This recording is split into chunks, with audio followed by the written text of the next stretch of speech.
बहुत ही महत्वपूर्ण और देश के लिए और बड़ी आबादी के लिए भारतीय जनता पार्टी की सरकार में एक और बिल आया है, क्योंकि मेरे से पूर्व में जो हमारे साथी बोले हैं वो माननीय सदस्य हमारे साथ नहीं, लेकिन मैं उनके बहुत सारी बातों से सहमत हूं। और अध्यक्ष महोदय, मैं देख रहा हूं जो एक्स कांग्रेस वाले वो ज्यादा बोल रहे हैं।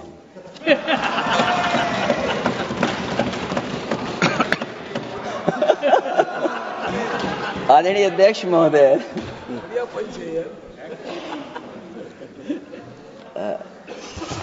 अध्यक्ष महोदय, जो आज बिल पेश हुआ है, मैं हिंदी और अंग्रेजी को जो कुछ समझ सकता हूं वो यही मैं कह सकता हूं कि माननीय मंत्री जी ने ये कहा कि ये उम्मीद है। ये उम्मीद कैसे बना है, अंग्रेजी में भी मुझे समझ में नहीं आ रहा कि उम्मीद है, ये हिंदी में भी समझ में नहीं आ रहा कि ये उम्मीद है। यूनिफाइड वक्फ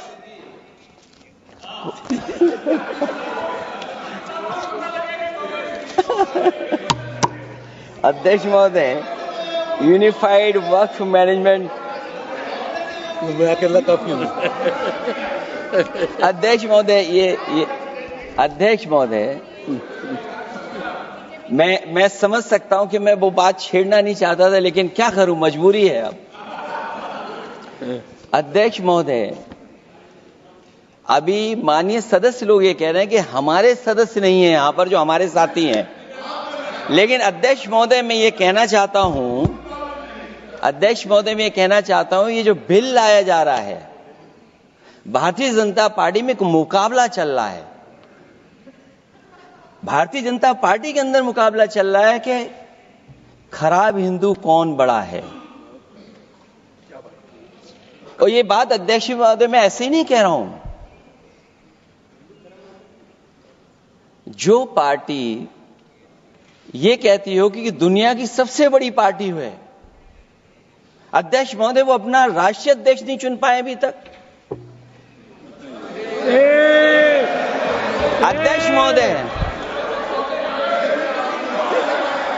अध्यक्ष महोदय, भारतीय जनता पार्टी क्या है?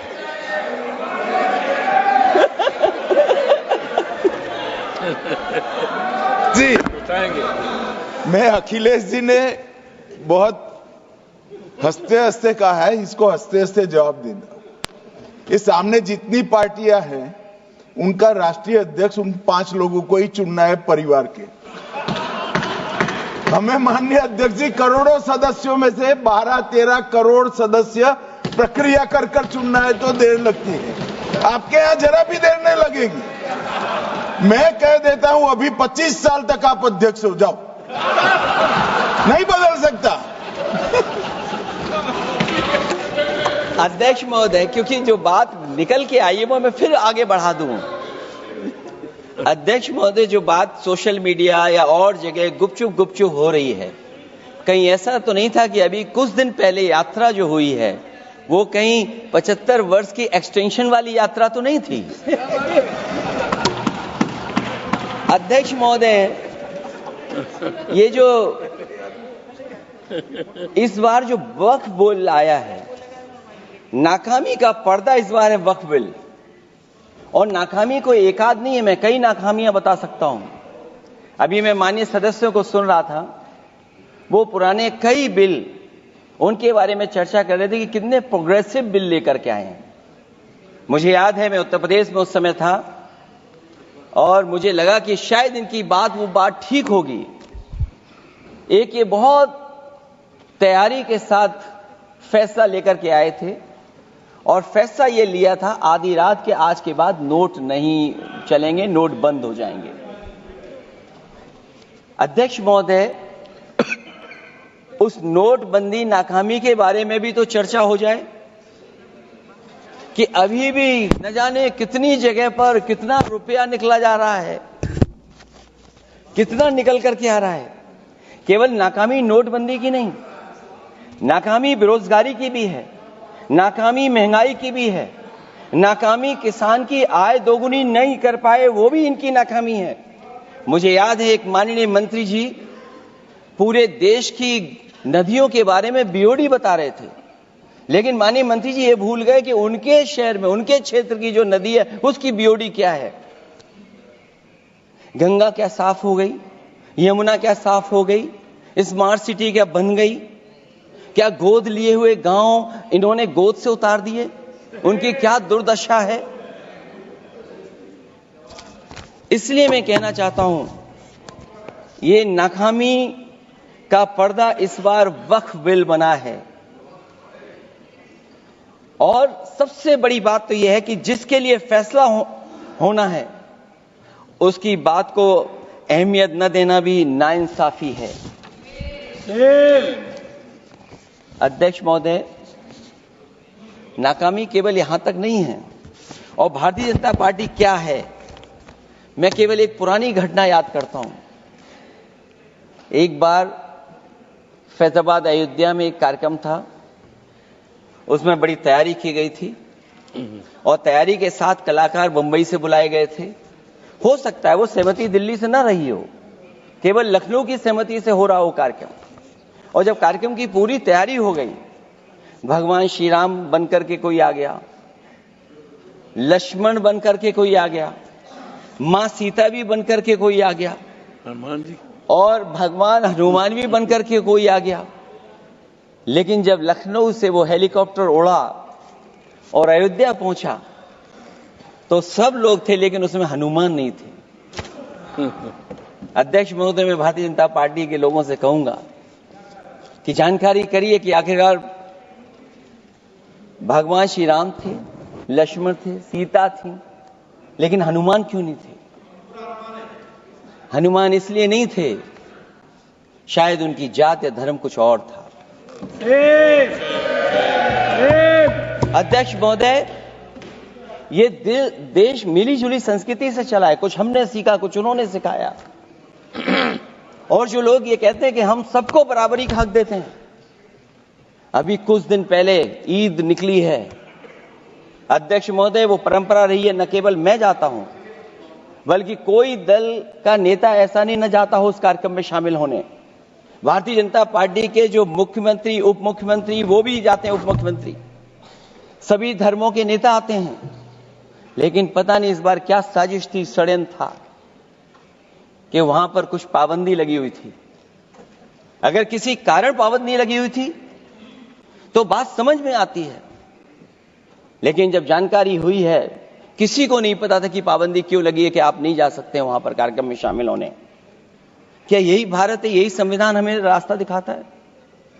अध्यक्ष महोदय, मंत्री जी बताएं हमें, वो खुद भी माइनॉरिटी हैं, भगवान बुद्ध के रास्ते पे चलते हैं। भगवान बुद्ध का रास्ता दूसरा है। हम आपको अपना मानते हैं तब भी जब आप हमारे बहुत सारे ग्रंथों को नहीं मानते, तब भी हम आपको अपना मानते हैं। आप हमारे पुराणों को नहीं मानते हैं, आप हमारे उपनिषदों को नहीं मानते हैं। लेकिन सोचिए, हम हिंदू वो लोग हैं जो आपको स्वीकार करते हैं और गले लगा करके चलते हैं। अब मैं दूसरे धर्म पे नहीं जाऊंगा, कोई नाराज हो सकता है। मैं दूसरे धर्म के बारे में नहीं जा सकता, मैं केवल यही बताता हूं। और मैं उत्तर प्रदेश में, अध्यक्ष जी, जहां से आता हूं, मैं अपमान नहीं कर रहा हूं, मैं सच बोल रहा हूं। और ये बिहार के चुनाव में जो आप कह रहे हैं कि महिलाओं को 2 मेंबर बना दिया, इस बार मैं भी देखूंगा कि भारतीय जनता पार्टी कितनी महिला लोगों को टिकट देंगे वहां पर।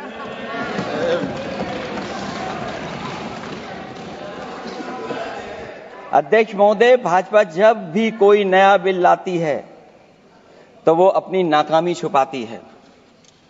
भाजपा वाले मुसलमान भाइयों की वक्फ की जमीन चिन्हित करने की बात कर रहे हैं, जिससे महाकुंभ में जो हिंदू मारे गए हैं या खो गए हैं उनको चिन्हित करने की बात पर पर्दा पड़ जाए। अध्यक्ष महोदय, मुझे खुशी इस बात की कि हमारा धर्म हमारा धर्म, अध्यक्ष महोदय, नहीं, कुछ कहना चाहते हैं। नहीं, प्लीज, उनको अलाउ नहीं किया। अध्यक्ष महोदय, कुंभ में आस्था सबकी है, कोई ऐसा नहीं जिसकी आस्था ना हो। और कुंभ कोई पहली बार नहीं हो रहा था। ये भारतीय जनता पार्टी के लोगों ने ऐसा प्रचार किया कि 144 वर्षों के बाद पहली बार महाकुंभ होने जा रहा है, और लोग निकल पड़े। सरकार ने कहा कि हमारी तैयारी 100 करोड़ की है। आप कहते टेक्नोलॉजी का हम इस्तेमाल करेंगे, जमीनों को हम मैपिंग कर करके डेटा एंड रिकॉर्ड ठीक करेंगे। अध्यक्ष महोदय, ये बताएं कि वो 30 लोग कौन थे, उनके नाम क्या थे जिनकी जान चली गई, न केवल जान जाने वालों की, बल्कि अध्यक्ष महोदय ये सरकार बताए कि जो लगभग 1000 हिंदू खो गए हैं, जो अभी तक नहीं मिले, जो अभी तक नहीं खोज पाए हैं, वो 1000 हिंदू की सूची कहां है? और फिर धर्म कारोबार की बात है, जो ये लोग गोली। अध्यक्ष महोदय, मैं कार सेवक वाली बात इसलिए नहीं छेड़ना चाहता हूं। अध्यक्ष महोदय, ये शायद माननीय सदस्य जानते नहीं कुछ सच्चाई नहीं जानते। अध्यक्ष महोदय, ये संविधान की वजह से, संविधान को बचाने के लिए, हिंदू एकता को बचाने के लिए कुछ फैसले लिए गए, लेकिन एफआईआर हम लोगों पे नहीं लिखी गई थी। एफआईआर उन पे लिखी गई थी जो बेचारे तैयार हो गए थे सुबह, लेकिन पता नहीं कहां से फोन आया था, कहा था कि अब तैयार तो हो गए हो, लेकिन आप शिलान्यास में नहीं आ सकते। बहुत सही। इसलिए बात को इधर से उधर नहीं में ले जाना चाहता। अखिलेश जी, जरा वक्त पे भी आ जाओ। अच्छा, वक्त पे आ रहा हूं। नहीं, वक्त पे अध्यक्ष इसलिए आ रहा हूं क्योंकि वक्त समझने के लिए भारतीय जनता पार्टी की सोच क्या है। और ये अध्यक्ष महोदय जब ये कह रहे हैं कि इससे कारोबार होगा, अध्यक्ष महोदय, धर्म की चीजों से कारोबार नहीं हो सकता। हमारे उत्तर प्रदेश के मुख्यमंत्री जी ने भी कहा कि कारोबार होगा। वो 30 की गिनती में उलझे हुए हैं, जैसे 30 मार खाए वो। उनसे पूछा कि जान कितनी गई, वो 30। उनसे पूछा कि कारोबार कितने का होगा, 30 गुणा 10,000 करोड़। सोचिए, कुंभ हमारा क्या कारोबार की जगह है? और फिर उसका कौन नापेगा, कैसे नालाएगा? और फिर हमारे माननीय मंत्री जी कह रहे हैं कि जमीन, चाहे वो रेलवे की हो, चाहे वो डिफेंस की हो, वो भारत की जमीन है। मैं भी स्वीकार करता हूं कि रेलवे की जमीन भी भारत की है, डिफेंस की भी जमीन भारत की है। क्या डिफेंस की जमीन नहीं बेची जा रही मंत्री जी? अध्यक्ष महोदय, क्या रेलवे की जमीनें नहीं बेची जा रही हैं? अध्यक्ष महोदय, केवल यहां तक नहीं, कितना हस्तक्षेप होता है। वक्फ भी भारत के, इसीलिए तो कहीं ना कहीं वक्फ की जमीन से, अध्यक्ष महोदय, माननीय मंत्री जी बताएं, और मुझे उम्मीद है कि जब जवाब देंगे तो बताएंगे कि वक्फ की जमीन से बड़ा मुद्दा वो जमीन है जिस पर चीन ने अपने गांव बसा लिए हैं, लेकिन कोई बाहरी खतरे पर सवाल बवाल न करे, इसलिए ये बिल लाया जा रहा है। और माननीय मंत्री जहां से आते हैं, जिस प्रदेश से आते हैं, कम से कम ये तो बताएंगे कि वहां कितने चीन ने गांव बसा लिए, घर बन गए हैं। अध्यक्ष महोदय, आपके माध्यम से सरकार गारंटी दे कि वक्फ की जमीन कभी भी किसी भी पैतरेबाजी से किसी और मकसद के लिए किसी और को नहीं दी जाएगी। वक्फ की वर्तमान व्यवस्था में चाहे 5 साल के धर्म पालन की पाबंदी की बात हो, या कलेक्टर से सर्वेक्षण के हस्तक्षेप की बात हो, या वक्फ परिषद या बोर्ड में बाहरियों को शामिल करने की बात हो, इन सब का उद्देश्य मुस्लिम भाइयों के सार्वजनिक अधिकार को छीनकर उनके महत्व और नियंत्रण को कम करना है। ट्रिब्यूनल के निर्णय को अंतिम न मानकर उच्च न्यायालय में लेकर जाने की अनुमति देना दरअसल जमीनी विवाद को लंबी न्यायिक प्रक्रिया में फंसाकर वक्फ भूमि पर कब्जों को बनाए रखने का रास्ता खोलेगा। सबसे बड़ी बात यह कि वक्फ बिल के पीछे की न तो नीति सही है न नीयत, ये देश के करोड़ों लोगों से उनके घर दुकान छीनने की भी साजिश है। भाजपा एक अलोकतांत्रिक पार्टी है, वो असहमति को अपनी शक्ति मानती है।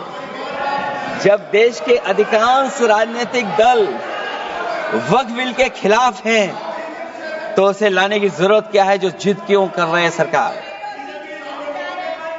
वक्फ बिल का लाना भाजपा की सियासी हट है। वक्फ बिल भाजपा की सांप्रदायिक राजनीति का नया रूप है। वो तो आपको काटेगा, और इसलिए काटेगा कि अध्यक्ष महोदय बाहर ये लिखते हैं सत्यमेव जयते, बाहर है लिखते सत्यमेव जयते, भाजपाई अंदर असत्य बात कहते। भाजपा वक्फ बिल लाकर अपने उन समर्थकों का तुष्टीकरण करना चाहती है जो भाजपा की आर्थिक नीति, महंगाई, बेरोजगारी, बेकारी और चौपट अर्थव्यवस्था से उसे छटक गए हैं। क्योंकि अध्यक्ष महोदय, जब से वोट में गिरावट आई है और खासकर उत्तर प्रदेश में भी, तब से भारतीय जनता पार्टी की कोशिश है कि अपना वोट कैसे संभाला जाए। ये वोट को संभालने के लिए बिल लाया गया है। भाजपा का लक्ष्य वक्फ की जमीनों पर है। इन जमीनों का नियंत्रण अपने हाथ में लेकर इन जमीनों को पिछले दरवाजे से अपने लोगों के हाथों में दे देना चाहती है। भाजपा चाहती है कि वक्फ बिल लाने से मुस्लिम समुदाय को लगे कि उन पर हक को मारा जा रहा है, वो उद्वेलित हों और भाजपा को ध्रुवीकरण की राजनीति करने का मौका मिल सके। क्योंकि अध्यक्ष महोदय, भाजपा का लक्ष्य यह है कि ध्रुवीकरण हो, क्योंकि वो जानते हैं कि ध्रुवीकरण जितना होगा उससे वो लाभ उठाने में आगे रहेंगे। तो ये वक्फ बिल जो लाया जा रहा है, वो अपनी वोट बैंक को संभालने के लिए और समाज को बांट करके ध्रुवीकरण राजनीतिक लाभ लेने के लिए लाया जा रहा है। और अगर इसके लिए नहीं लाया होता तो पहले से जो जितने फैसले लिए सरकार ने, क्या उससे देश और प्रदेश में कोई बड़ा बदलाव आ गया है? अगर स्मार्ट सिटी का बात करें तो कितनी स्मार्ट सिटी बन गई है आपकी? आपके नोटबंदी की वजह से न जाने कितना रुपया कहां निकल रहा है। और डर तो ये लगता है कहीं भाजपा वाले दूसरों के पैसा रख करके न पकड़वा दें। वक्फ बिल के आने से पूरी दुनिया में एक गलत संदेश भी जाएगा। इससे देश की सेकुलर इमेज को बहुत धक्का लगेगा। वक्फ बिल भाजपा की नफरत की राजनीति का एक और अध्याय है। मैं अंत में कहना चाहता हूं कि अभी तो आपने साथी संभाल लिए हैं, एक साथी तो मुझे दिखाई नहीं दे रहा है, और हमारे जिनका हमने सम्मान किया हमें कहां ले गए आप, और हमें यहां छोड़ गए आप, हमें छोड़ गए। हमें देखिए सभापति महोदय देखिए राजनीति क्या है। हमने आपका हाथ पकड़ा और हम यहां आ गए, और आप हमारा हाथ छुड़ा करके वहां चले गए। इसलिए देखिएगा कब हमारा इनका हाथ मिल जाए। और मैं अध्यक्ष सभापति महोदय ये कहना चाहता हूं कि वक्फ बिल भाजपा के लिए वाटरलू साबित होगा, क्योंकि ऊपर से तो हाँ हाँ कह रहे हैं, लेकिन अंदर ही अंदर बहुत सारे साथी सहमत नहीं है।